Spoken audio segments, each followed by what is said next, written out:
Have you ever made a mistake on stage while playing your guitar? What's the best thing to do in the moment and afterwards?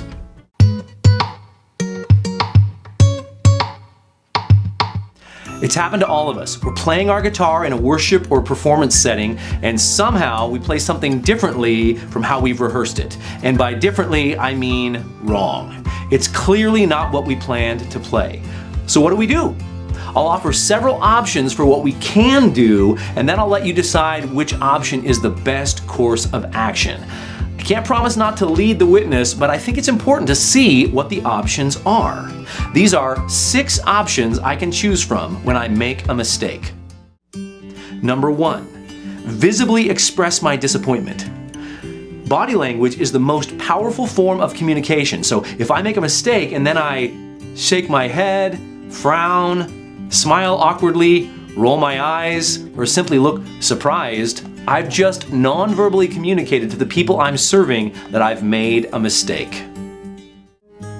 Number 2, ignore the mistake and never speak of it. This is the extreme opposite. If I know I've made a mistake, but I not only ignore it, I actually never take time to think through what happened, this doesn't allow me to benefit from the experience. And if I try to convince myself that I haven't actually made a mistake, I just might be avoiding reality. Number 3, visibly show no response, but internally combust. Some of us wear our emotions on our sleeves, but others keep them all inside.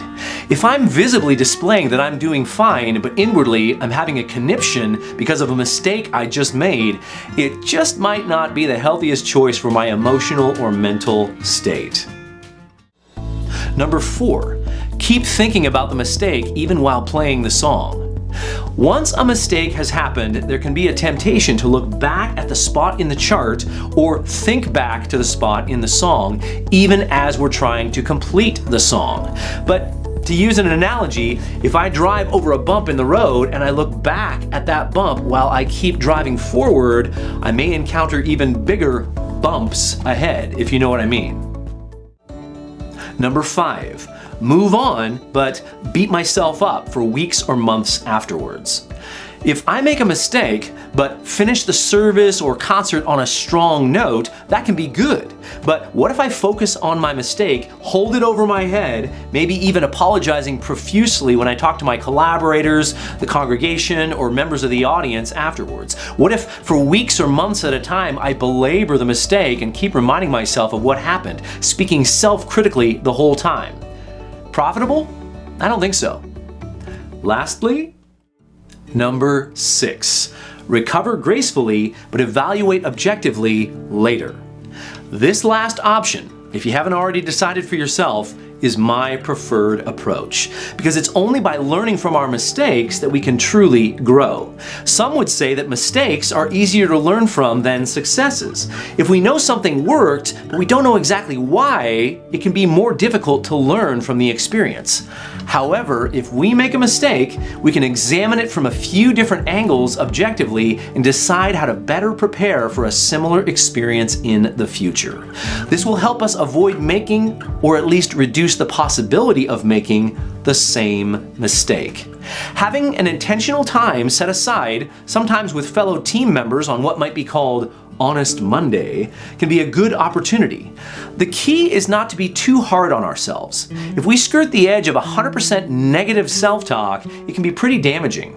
It can even make it hard for us to keep the joy of music alive.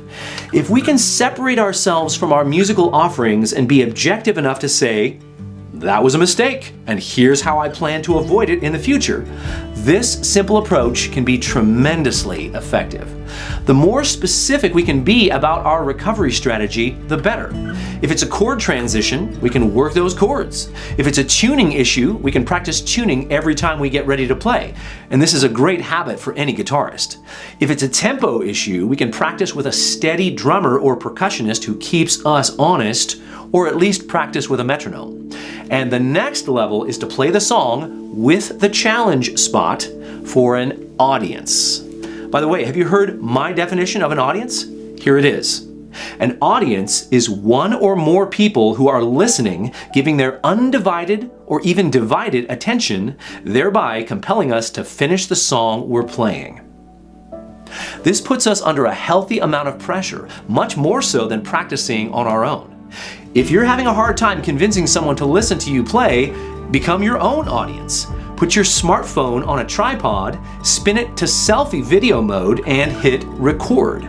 The pressure will go up, and the added blessing is that you can go back and watch yourself play.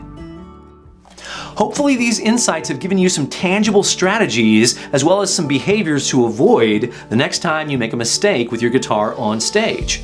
Mistakes are inevitable, but every mistake can be an opportunity to learn and to grow. My hope is that you'll take those opportunities. And if you're interested in learning more practical and artistic strategies for your guitar playing and your musicianship, please check out what we've got going on at guitarsuccessforyou.com. This opportunity could be the ingredient that's missing from your guitar and music journey, especially since there's nothing like what we can offer you. Keep showing up, and I'll see you next time.